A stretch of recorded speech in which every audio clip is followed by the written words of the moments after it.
শেষৰ সিদ্ধান্তটো হ'ল যে আমাৰ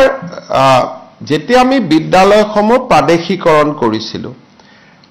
বহুত ক্ষেত্ৰত আমাৰ হাতত অভিযোগ আহে যে 2006 চনৰ আগৰ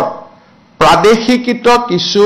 বিদ্যালয় 2006 চনৰ আগত স্থাপন হোৱাৰ পিছতো চৰকাৰে তেওঁলোকক প্ৰাদেশিকৰণ নকৰিলে এই অভিযোগটো গাঁৱে ভূঞে গৈ থাকিলে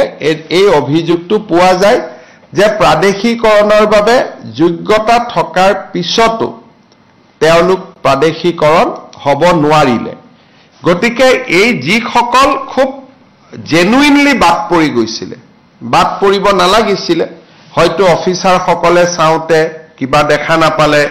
বা কিবা কাগজ এখন দুখন কিবা কাগজ নাছিলে হয়তো তেওঁলোকৰ প্ৰস্তাৱিত যেটো ষ্টুডেন্ট লাগিছিলে 2000 আমি লাষ্ট প্ৰভিন্সিয়েলাইজ 2019 চনত কৰিছিল তেতিয়া হয়তো ছাত্ৰৰ সংখ্যাটো নাছিলে কিন্তু এতিয়া ছাত্ৰৰ সংখ্যাটো হৈ গল গতিকে তেওঁলোক তেতিয়া যোগ্য নাছিলে কিন্তু পৰৱৰ্তী সময়ত হয়তো যোগ্যতা অৰ্জন কৰিলে গতিকে তেনেকুৱা বহুত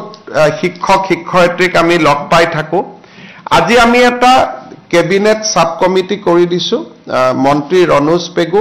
মন্ত্ৰী কেশৱ মহন্ত আৰু আমাৰ মন্ত্ৰী জয়ন্তমল্ল বৰুৱা থাকিব এই তিনিজনে এটা অহা এমাহৰ ভিতৰত কেবিনেটত এখন প্ৰতিবেদন দিব যে কোনবোৰ বাদ পৰি যোৱা 2006 চনৰ আগত প্ৰতিষ্ঠা হোৱা কোনবোৰ শিক্ষানুষ্ঠানক আমি প্ৰাদেশিকৰণ কৰিব পাৰো বা যোগ্যতাৰ কি মানদণ্ড হ'ব লাগে যোগ্যতাৰ মানদণ্ডত কিছু শিথিল হ'ব লাগে নেকি সেই বিষয়ে কেবিনেট কমিটিখনে আমাক ৰিপৰ্ট দিব কিন্তু 2006 চনটো সীমা হৈ থাকিব আৰু গুৱাহাটী উচ্চ ন্যায়ালয়ৰ ইতিমধ্যে 2006 চনৰ যেটো আমাৰ আইন সেই আইনখনক ইতিমধ্যে বৈধ বুলি ঘোষণা কৰিছে ইয়াত আমি সেইখিনি মানুহৰে সমস্যা পুনৰ বিবেচনা কৰিম যি সকলে আমাৰ যিকোনো কাৰণতে বাদ পৰিব হয়তো নালাগিছিল কিন্তু বাদ পৰি গল হয়তো মাটিৰ কাগজ এখন দেখাব পৰা নাছিল তেতিয়া বসুন্ধৰা আহা নাছিলে মাটিত বহি আছিল কিন্তু মাটিৰ কাগজ নাই হয়তো ডিপাৰ্টমেন্টত গৈছে ডিপাৰ্টমেন্টত কিবা কাৰণত মিস্টেক হৈ গৈছিল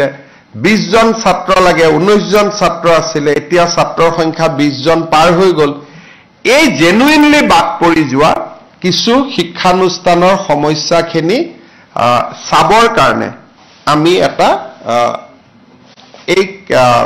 কেবিনেট কমিটিখন কৰি দিছো যাতে আমি এইটো ক্ষেত্ৰত আগবাঢ়িব পাৰো